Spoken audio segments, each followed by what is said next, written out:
రాజులు 2వ గ్రంథం 4వ అధ్యాయం మొదటి నుండి కొన్ని వచనాలు చదువుతున్నాను. బైబిల్ ఉన్న వాళ్ళందరూ చూడండి, లేని వారు వినండి. అంతటి ప్రవక్తల శిష్యులలో ఒకని భార్య, నీ దాసుడైన నా పెనిమిటి చనిపోయెను, అతడు యెహోవా యందు భక్తి గలవాడై ఉండనని నీకు తెలిసే ఉన్నది. ఇప్పుడు అప్పులవాడు నా 2 కుమారులు తనకు దాసులుగా ఉండుటకై వారిని పట్టుకొని పోవుటకు వచ్చి ఉన్నాడని ఎలీషాకు మొర్రపెట్టగా. ఎలీషా ఎవరో? ఎలీషా ఎందుకు తెలియదండి? ఎలీషా అంటే వడ్డీ వ్యాపారం చేస్తాడు ఆయనే కదండి అన్నాడు. అయ్యయ్యో, ఈ రోజుల్లో ఎలీషాలని పేర్లు పెట్టుకున్నోళ్ళు, అబ్రహాం అని పేర్లు పెట్టుకున్నోళ్ళు, దావీద్ అని పేర్లు పెట్టుకున్నోళ్ళ గురించి మనకు తెలిసేమో, కానీ బైబిల్లో ఉన్న ఈ భక్తుల గురించి మనం తెలుసుకోవడం లేదు. కారణం, మనం బైబిల్లో చదవటం లేదు. పొద్దున్న లేచిన వెంటనే వాక్యం వింటున్నందుకు చాలా వందనాలు.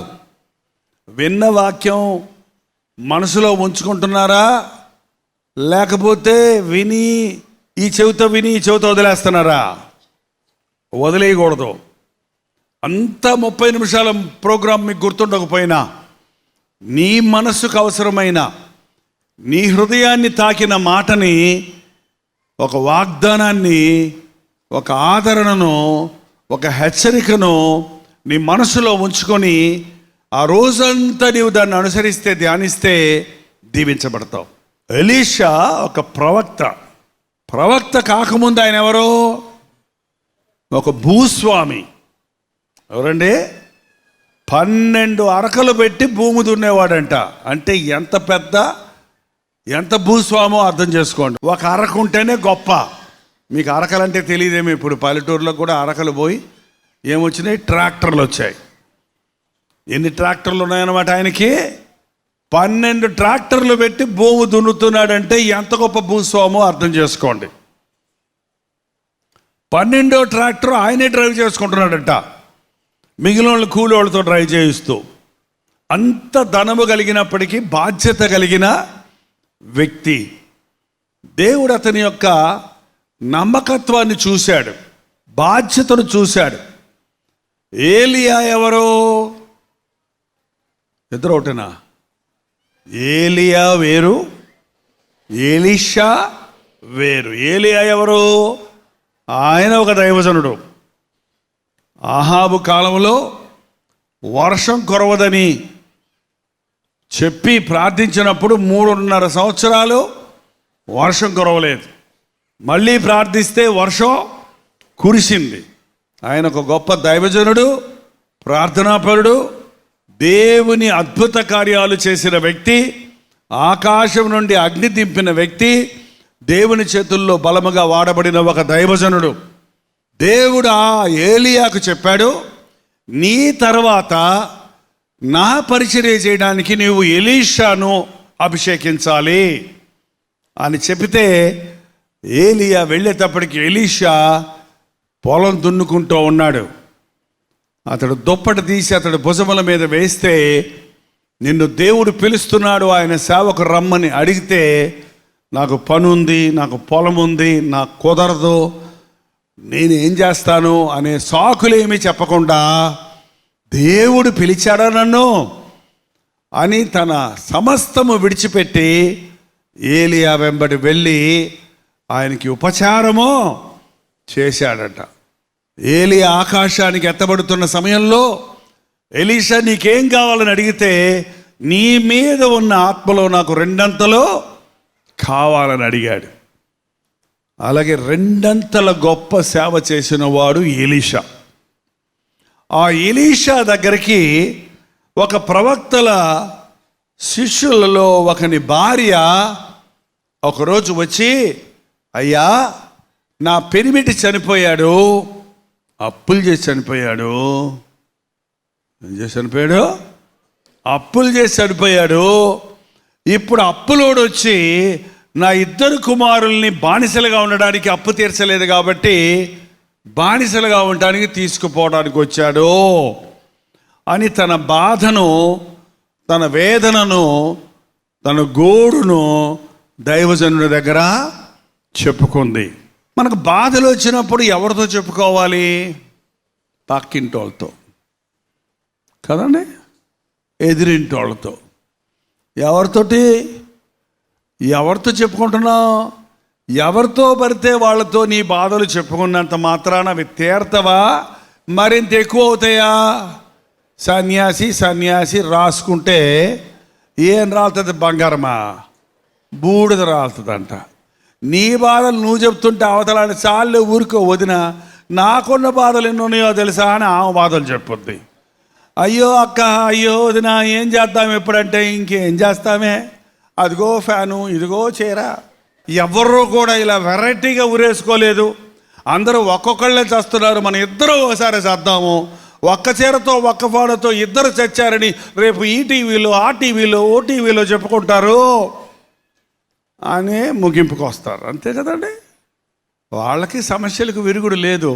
చాలామందికి సమస్య విరుగుడు ఏంటంటే చావు అనుకుంటున్నారు. బాధలు భరించలేక చచ్చిపోదామనుకునే వాళ్ళకి ఒక మాట, ఈ లోకంలో బాధలు భరించలేక నువ్వు ఉరేసుకొని చచ్చిపోతే, లేకపోతే కిరసనాలు పోసుకొని కాల్చుకొని చచ్చిపోతే, లేకపోతే ఆ మాత్రలో ఈ మాత్రలో తెచ్చుకొని మీకి చచ్చిపోతే, లేకపోతే ఏ ట్రైన్ కిందో తలకాయ పెట్టి చచ్చిపోతే, ఏ గన్నేరు పప్పు తెచ్చుకొని నూర్చుకొని చచ్చిపోతే, నువ్వు ఇక్కడ చచ్చాక ఎక్కడ తెరుస్తావో తెలుసా? కళ్ళు నరకంలో కళ్ళు తెరుస్తావు. అక్కడ నరకం ఎలా ఉంటుందో తెలుసా మీకు? అగ్ని ఆరదు, పురుగు చావదు, ఏడుపు, పళ్ళు కొరుకుట, అది గాఢాంధకారము. ఎక్కడైనా కాలేవాడు 5 నిమిషాలు కాలుతాడేమో, 10 నిమిషాలు కాలుతాడేమో, అక్కడ కాలుతూనే ఉంటాం, తోలు ఊడిపోతూనే ఉంటుంది, మళ్ళీ పోయి అతుక్కుంటుంది, మళ్ళీ కాలుతావు, మళ్ళీ ఊడుద్ది. అయ్యో, అబ్బో, అమ్మో అని 3 నెలల 6 నెలల యుగాలు తరతరాలు అల్లాడే స్థలం. అది దేవుడు మన కోసం చేయలేదండి. నరకం దేవుడు మనుషుల కోసం చేయలేదు. అపవాదికి, సాతానికి, దాని అనుచరుల కోసం చేశాడు. మనకి శరీరం ఉంది, ఆత్మ ఉంది. మన్నైనది వెనుకటి వల్లనే మంటికి చేరుతుంది. ఆత్మ దాన్ని దయచేసిన ఆత్మకు చావు లేదు. ఆత్మ చావదు, శరీరం చచ్చిపోద్ది. కానీ ఆ ఆత్మకు చావు లేదు. కాబట్టి ఆ పడిపోయిన దేవదూతల ఆత్మలు, ఆ సాతాను అపవాది దెయ్యముల ఆత్మలు, వాటిని చంపటం ఆత్మ చావదు. కాబట్టి అవి చస్తూనే ఉండడం కోసం, వాటి కోసం దేవుడు అగ్నిగంధకములతో మండే గుడ్డాన్ని సిద్ధపరిచాడు. కానీ ఆయన ఆకారంలో, ఆయన స్వరూపంలో చేయబడిన నీ కోసం, నా కోసం మాత్రం కాదు. ఎవరికి చేశారు అది? అపవాదికి, దాని అనుచరులకు. చాలామంది అడుగుతారు, ఎందుకంటే సైతాన్ని దేవుడు బంధించేయచ్చు కదా, చంపేయచ్చు కదా, ఇంకా ఎందుకు ఆలోచిస్తున్నాడు అని. 1 నిమిషంలో చంపేయచ్చు దేవుడు, నరకంలో పడేయచ్చు, బిలంలో పెట్టేయచ్చు దాన్ని. కానీ దేవుని బాధ ఏంటంటే ఆ సాతాను మార్గంలో వాడిని అనుసరిస్తున్న మనుషులు కోకొల్లలుగా ఉన్నారు. సైతాన్ని బంధిస్తే, సైతాన్ని అనుసరించిన వాడిని అందరిని ఏం చేయాలి? న్యాయవంతుడైన దేవుడు బంధించాలి. అందుకే ఏ ఒక్కడు నశించటం ఇష్టం లేక మన కోసమే సాతానుని ఇంకా ఓర్చుకుంటున్నాడు దేవుడు. నువ్వు యేసు ప్రభువుని రక్షకుడికి అంగీకరిస్తే, నీ పాపముల కొరకు నీ స్థానంలో చనిపోయిన యేసు ప్రభువుని రక్షకుడికి అంగీకరిస్తే, క్రీస్తు యేసునందు ఉన్న వారికి ఏ శిక్షా విధి లేదు. మన కొరకు నరకానికి వెళ్ళొచ్చిన ప్రభు మనల్ని నరకాన్ని తప్పించడానికి సమర్థుడు. కాబట్టి ఆయన సువార్త సకల జనులకు వెళ్ళాలి. ప్రతి ఒక్కరికి యేసునామంలో పాపక్షమాపణ ఉన్నది అన్న విషయం ఒక్కసారన్నా వినబడాలి. అంతవరకు నేను రాను, 2వ రాకడలో అంతవరకు నేను సాతానుని బంధించను అని ప్రభు ఓర్చుకుంటున్నాడు, కనిపెడుతున్నాడు. అది మనుషులకి మరింత నిర్లక్ష్యమైపోయింది. దయచేసి చచ్చిపోతాను అనే మాట మీ నోట రానివ్వకండి. వచ్చింది అన్నోళ్ళు ఒకసారి చేసి చూపిస్తారా?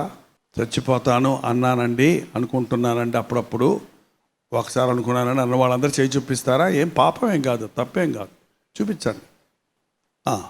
మంచోళ్ళు ఉన్నారండి మన మీటింగ్లో, మంచోళ్ళు ఉన్నారు. ఇంతమంది చెడ్డోళ్ళ మధ్య కొంతమంది మంచోళ్ళు ఉన్నారు. నిజం చెప్పినోడు మంచోడు, అబద్ధం చెప్పినోడు చెడ్డోళ్ళు. మీరందరూ ఒకవేళ చావను, నేను చస్తాను అనుకోలేదు, మీరు ఇంకోలా అని ఉంటారు. చావు అన్నారా? చావు. పిల్లలు ఏడుస్తున్నారు అనుకో, తిని చావరా అంటారు. తిని చస్తాడా మళ్ళీ ఆడు? అదేంటి తిని చచ్చిపోమంటారేంటి పిల్లోడిని బతకడానికి? కొనుక్కొని చావరా, కొనుక్కున్నాక మళ్ళీ చావడం ఎందుకు? ఏంటండి ఊతపదమైపోయింది చాలామంది నోట.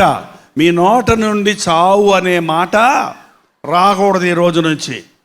ఎవరన్నా అన్నారంటే మీ ఆయన అంటే మీరు ఇదిగో జైపాల్ గారికి చెప్తారని చెప్పండి. ఇది సైతాను మాట, ఇది దేవుని మాట కాదు. దేవుని మాట ఏంటో తెలుసా? నేను చావను, నేను బ్రతికి నా దేవుని కార్యాలు వివరిస్తా. నా కష్టాలు తీర్చే ప్రభువు నాకున్నాడు, నా కన్నీటిని తుడిచే ప్రభువు నాకున్నాడు, నా బాధ ఎరిగిన దేవుడు నాకున్నాడు, నన్ను ఆదరించే ప్రభువు ఉన్నాడు. ఈ చులకనైన శ్రమలకి నేనెందుకు చచ్చి నిరంతరమైన శ్రమలు పాలవ్వాలి? ఈ లోకంలో వచ్చే తాత్కాలికమైన శ్రమలకు భయపడి నిరంతరం అగ్నిగంధకములతో మండే గుండంలో నేనెందుకు ఉండాలి? ఈ చులకనైన శ్రమలు తప్పించగలిగిన ప్రభువు నాకు ఉన్నాడు. కొంతమందికి రాత్రి వస్తే భయం అండి. రాత్రి వచ్చింది, చీకటి చీకటి చీకటి. కొంతమందికి ఉరుములు మెరుపులు వచ్చాయనుకో అంటారు. ఎంతసేపు ఉంటాయి ఉరుములు చెప్పు? రోజంతా ఉంటాయా? 3 సార్లు 4 సార్లు మళ్ళీ అంతే, అయిపోయింది. అంతలోకి చచ్చిపోవాల్సిన అవసరం ఏముంది? రాత్రి వచ్చిందంటే కళ్ళు మూసుకో నిద్రపోతావు. కళ్ళు తెరిచేసరికి ఏమొస్తుంది? కళ్ళు మూసుకొని నిద్రపోతే తెల్లారిసరికి ఏమొస్తుందండి? వెళ్తురు వస్తుంది. శ్రమలు అంతే. శ్రమల్లో దేవుడికి మొరపెట్టు, దేవుడు వెలిగిస్తాడు, దేవుడు విడుదలిస్తాడు, దేవుడు జయమిస్తాడు. అంతేగాని భయపడినప్పుడు భయపడుట వలన ఉరిచుద్దు అంటండి. భయపడకూడదు. పరిశుద్ధ గ్రంథంలో 365 సార్లు భయపడకో భయపడకో భయపడకో చెప్తూనే ఉన్నాడు దేవుడు. ఎన్ని రకాల భయాలతో మనుషుడు ఈ రోజున పీడించబడుతూ ఉన్నాడు. రోగాల భయం, ఆర్థిక ఇబ్బందుల భయం, పెళ్ళిళ్ళు అవ్వలేదని భయం, పెళ్ళిళ్ళు అయ్యాక వాళ్ళు జగడబాడుకుంటున్నారని భయం, పిల్లలు లేరని భయం, ఏంటండి జబ్బులు వస్తాయని భయం, ఎవరో చంపేస్తారని భయం, యాక్సిడెంట్ అవుద్దని భయం. కొంతమంది బండ్లు ఎక్కరో యాక్సిడెంట్ అవుద్దని. బండ్లు ఎక్కి యాక్సిడెంట్ అవ్వకుండా ఇంట్లో యాక్సిడెంట్ అవుదా? ఏంటండి ఇంట్లో నువ్వు నీ ఫ్యాన్ లూజ్ అయిపోయి దబాలు నెత్తిన పడింది అనుకో, ఏమవుతావు? నువ్వు ఎప్పుడు బస్సు ఎక్కలేదు, బాగానే ఉంది. ఇంట్లో అవదా? నిన్ను కాపాడేవాడు కొనుకడో, నువ్వు బయటికి వెళ్ళినా కాపాడతాడు, ఇంట్లో ఉన్నా కాపాడతాడు యేసుప్రభు నీ దేవుడైతే. భయపడవలసిన అవసరమో? భయం వేస్తే ప్రభువును పిలువు. గాఢాంధకార లోయలో సంచరించినను ఏ అపాయము నాకు లాదు, ఏ కీడుకు నేను భయపడను. ఈ లోకములో చాలామంది నష్టం కలిగినప్పుడు, అనుకున్నది జరగనప్పుడు, ఫెయిల్ అయిపోతే పరీక్షల్లో యవనస్తులు ఈరోజు చచ్చిపోదాం అనుకుంటున్నారు. పరీక్షలో ఫెయిల్ అయితే చచ్చిపోవటం ఎందుకు చెప్పు? మళ్ళీ రాసి పాస్ అవ్వచ్చు కదా. ఏంటంటే ఉద్యోగం రాకపోతే ఇంకింతే నా బతుకోవటం అనుకోవటం ఎందుకు? ప్రార్థించి మరొకసారి ప్రయత్నం చేయొచ్చు కదా. ఆయనకు అప్పచెప్పేయండి మీ జీవితాన్ని, మీ చింతలన్నిటినీ. ప్రభువు నాకు తోడున్నాడని విశ్వాసంతో వెళ్ళండి. దేవుడు అద్భుతమైన ఆశీర్వాదాలతో కూడిన జీవితాలను మీకు ఇస్తాడు. ఇక్కడ అప్పులు చేశాడు, అప్పులు తీర్చలేక మరి ఎందుకు చచ్చిపోయాడో తెలియదు. కానీ అప్పులన్నీ భార్య బిడ్డలకు ఆస్తిగా వదిలిపెట్టి చచ్చిపోయాడు ఆయన. ఎంత భయంకరమైన మనుషులండి ఈ రోజున. చచ్చేవాడు చావక భార్య బిడ్డల్ని బాధ పెట్టి చచ్చేవాళ్ళు ఉన్నారండి. భార్య బిడ్డల్ని కోర్టుల బట్టి తిప్పేవాళ్ళు ఉన్నారు. ఎన్ని విధాలుగా ఈ రోజున తప్పు చేసేది ఒకడైతే దాని ఫలితాన్ని అనుభవించేది మరొకటిగా ఉంటూ ఉన్నారు. చేరి నేరానికి శిక్షింపబడుతున్న వారు ఎందరో ఉన్నారు. ఈరోజు తల్లిదండ్రులు బిడ్డలకు ఆటంకంగా ఉన్నారు. తల్లిదండ్రులు బిడ్డల ముందు గొడవ పెట్టుకుంటుంటే, తిట్టుకుంటుంటే బిడ్డల మనసు ఎలాగుంటుందో మీకు తెలుసా?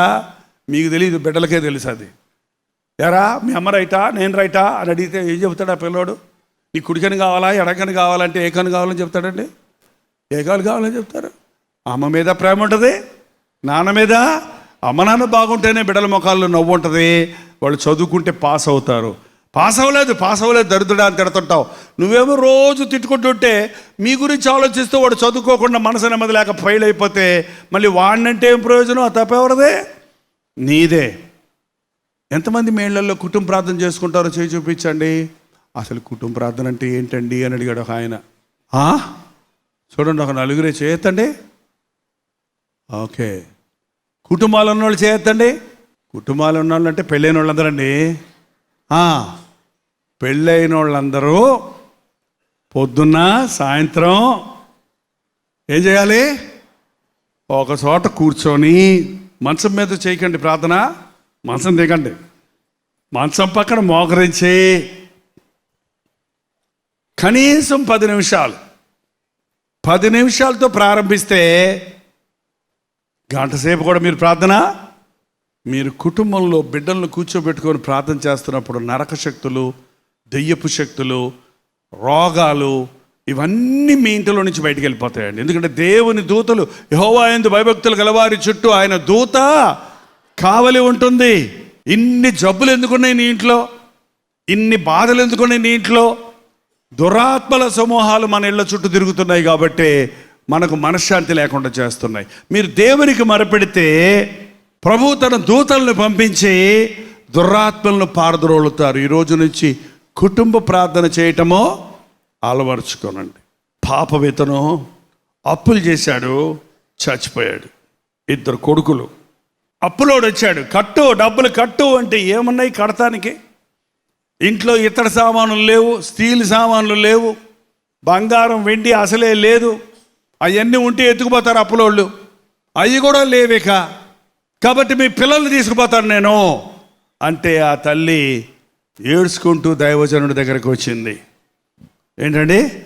దైవజనుడి దగ్గరికి వచ్చి తన బాధను ఆయనకి చెప్పుకుంది. అప్పుడు ఆయన ఏమన్నాడో చూడండి, 2వ వచనం అండి. ఎలీషా, నా వలన నీకేం కావాలను?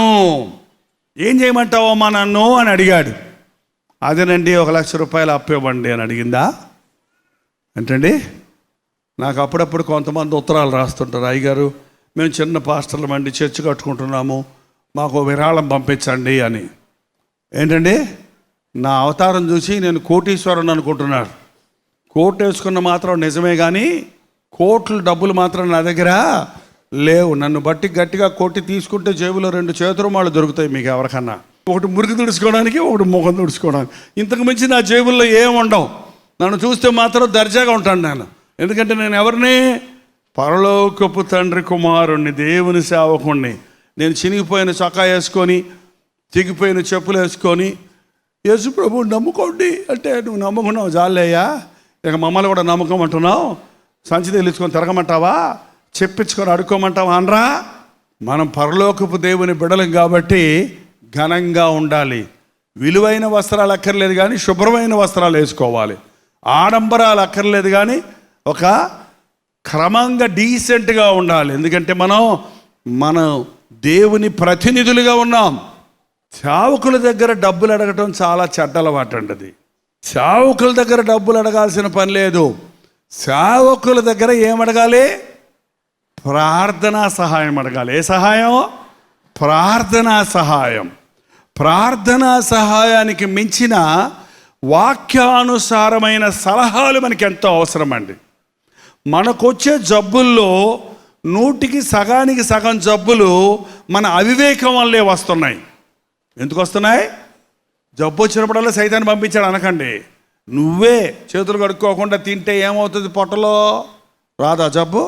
మంచిలు తాగమంటే తాగకుండా ఎండబెట్టుకుంటే కిడ్నీలో స్టోన్స్ రావా? మద్యం తాగకూడదంటే పొద్దున్న లేచిన కాడి నుంచి సారాయే తాగుతుంటే గుండెపోటు రాదు, గుండెలో నరాలు ఉబ్బిపోవు, బీపీలు రావు.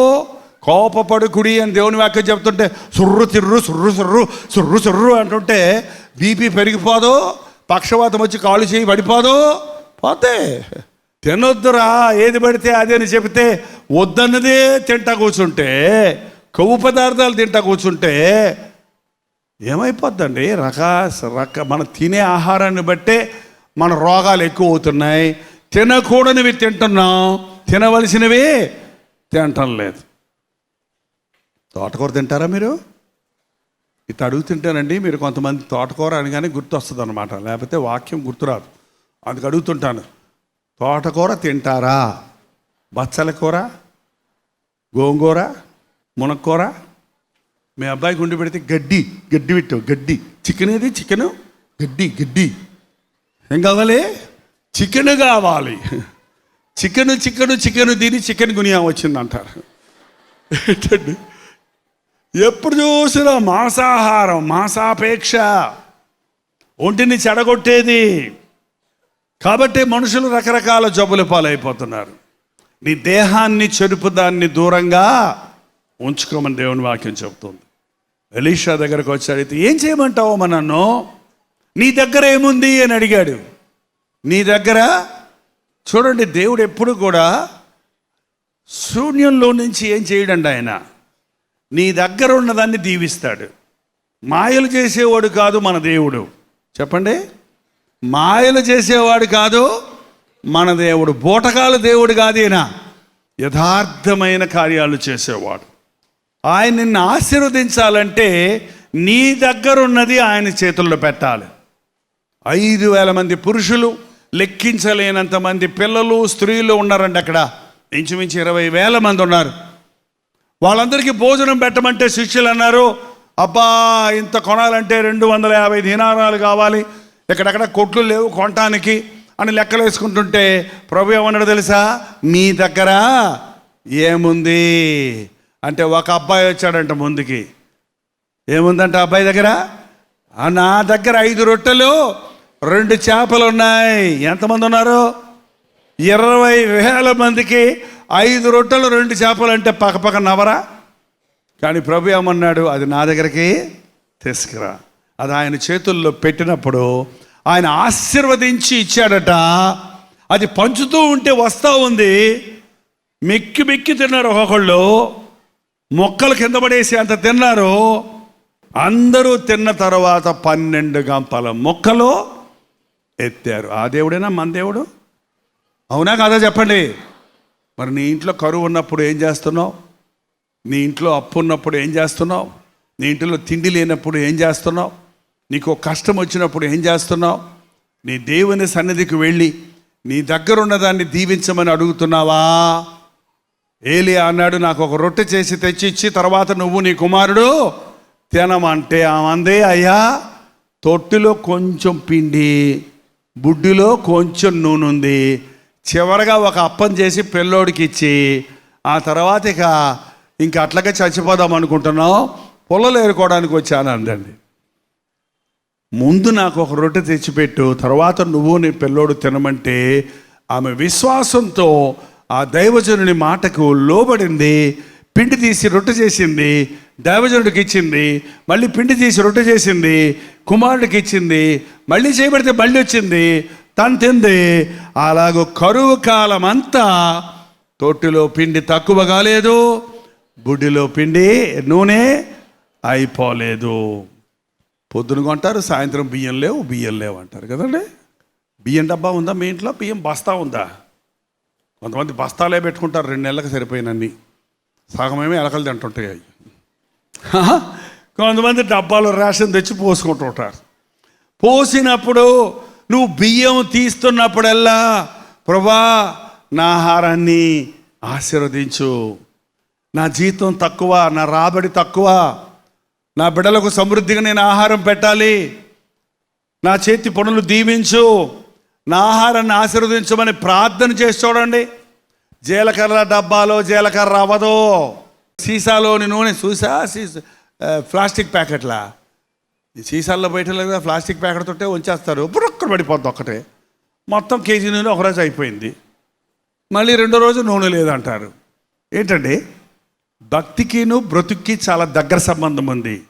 యేసు ప్రభు నేర్పించిన భక్తి మాటల భక్తి కాదు, ఇది మన జీవిత శైలి, లైఫ్ స్టైల్, నీ జీవిత విధానములో నీవు తృప్తిగా జీవించడానికి, సంతోషంగా జీవించడానికి, నీ రాబడి నీకు సరిపోగా మిగలటానికి దేవుడు నిన్ను ఆశీర్వదించడానికి సమర్థుడిగా ఉన్నాడు. ఆయన చిన్న చిన్న విషయాలు కూడా, మీరు లెవియాకాండం చదివితే చిన్న చిన్న విషయాలు కూడా చెప్పారు. ఏం తినొచ్చు, ఏం తినకూడదని స్పష్టంగా చెప్పాడు. తినకూడనివి తింటే జబ్బులు వస్తున్నాయి. పంది మాంసం తినకూడదు, అది అపవిత్రమైనది అని దేవుడు అప్పుడే రాసి పెట్టాడు. అది కొవ్వు ఎక్కువ ఉంటుంది, కమ్మగా ఉంటుందని తిని స్వైన్ ఫ్లూ అంటుంది. ఏం ఫ్లూ అది? పంది జ్వరం. ఇందాక చికెన్ గునియా అంటే చికెన్ జ్వరం, ఇదేంటి స్వైన్ ఫ్లూ అంటే పంది జ్వరం అనే కొత్త రకం జబ్బు వచ్చింది. ఇప్పుడు దేవుడు చెప్పిన దాన్ని పొగ త్రాగరాదు. ఇక్కడ ఎవరన్నా సిగరెట్లు తాగేవాళ్ళు ఉన్నారా? అదే నేను సిగరెట్లు తానండి, బీడీ తాగుతానన్నాడు ఆయన. ఎర్ర రాయితో కొట్టుకోనండి, తెల్ల రాయితో కొట్టుకుంటాను అన్నట్టుంది ఇది. అదే నేను బీడీ సిగరెట్ చోట తాగానండి, అదంతా ఓల్డ్ ఫ్యాషన్ అండి. ఇప్పుడు ప్యాకెట్లో వస్తాయి చూడండి, హాన్స్, బీన్స్, గీన్స్ ఏదో ఉంటుంది, ఆ పౌడర్ వేసుకొని నోట్లో చెప్తారంట. ఏంటి నోరు నొప్పుడుందని వెళ్తే నోరు అంటే క్యాన్సర్ వచ్చిందా నీకు నోట్లో అన్నాడట. ఏమని? పొగాకు ప్రోడక్ట్స్, పొగాకును ఏ రీతిగా తాగినా అది పొగ త్రాగటం ఆరోగ్యానికి హానికరం. మనకి తినటానికి నోరు ఇచ్చాడు, చూడటానికి కళ్ళు ఇచ్చాడు, వినటానికి చెవులు ఇచ్చాడు, వాసన చూస్తానికి ముక్కు ఇచ్చాడు. పొగ త్రాగడం కూడా మనుషుడికి అవసరమైతే నెత్తి మీద చిమ్నీ ఇచ్చి ఉండేవాడండి. ఇక్కడ తాగుతుంటే ఇక్కడ పుష్ అని పోతూ ఉంటుంది రైలు ఇంజన్ లాగా. అది అక్కర్లేదు కాబట్టి దేవుడు ఆ పొగ తాగినోడికి పొగ లోపలికి వెళ్ళి పడుకుంటుందా? మళ్ళీ ముక్కలమ్మ నోటమట. మంచిలు తాగామనుకోండి ఏమవుద్ది? మళ్ళీ ముక్కలమ్మ నోట వచ్చేస్తుందా? రాదు. కానీ పొగ తాగితే అది లోపల చలం లేక మళ్ళీ ఎత్తుకొని బయటకు వచ్చేస్తుంది. వచ్చేటప్పుడు లంగ్స్ అన్నీ, ఊపిరితిత్తులన్నీ చెడగొట్టేస్తుంది. దేవుని మాట వింటే మనకు శ్రేష్టం అండి. నా మాట వింటే మీరు ఆరోగ్యవంతులుగా ఉంటారు. నా మాట వింటే మీరు సమృద్ధిలో ఉంటారు. నా మాట ప్రకారంగా మీరు నడుచుకుంటే ఏ అపాయమే మీకు రాదు అని బైబిల్లో ఎన్నిసార్లు దేవుడు తన జనంతో చెప్తున్నాడో చదవండి, గ్రహించండి, అనుసరించండి, ఆశీర్వదించబడతాడు. ఇప్పుడు మనందరం లేచి నిలబడుతున్నాం. నిలబడ్డప్పుడు స్పష్టంగా, స్పెసిఫిక్గా, ప్రత్యేకంగా ఏ బాధ నీకుందో అది దేవునితో చెప్పాలి. నోరు తెరిచి మీ బాధను దేవునితో చెప్పండి. పరిశుద్ధుడా, ప్రేమగల తండ్రి, మరొక్కసారి సాయంత్రం సమయంలో నీ నామంలో కూడి వచ్చిన నీ బిడ్డలందరినీ చూడయ్యా. ఒక్కసారి చూడు నాయన.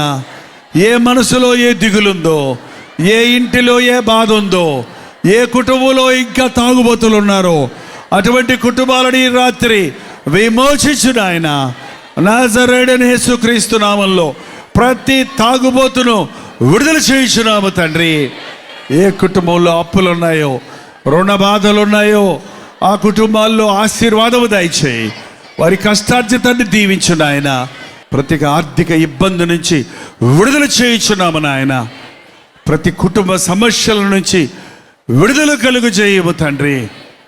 యవ్వనస్తులు గురి కలిగి దురభ్యాసాలకు బానిసలు కాక దేహాలను దేవాలయాలుగా కాపాడుకొని నీ కొరకు జీవించే యవ్వనస్తుల్ని సభలో నుండి లేపయ్యా.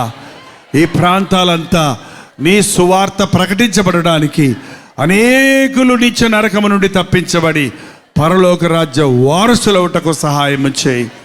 యేసుక్రీస్తు నామములో అడుగుచున్నాము తండ్రి. ఆమేన్, ఆమేన్, ఆమేన్.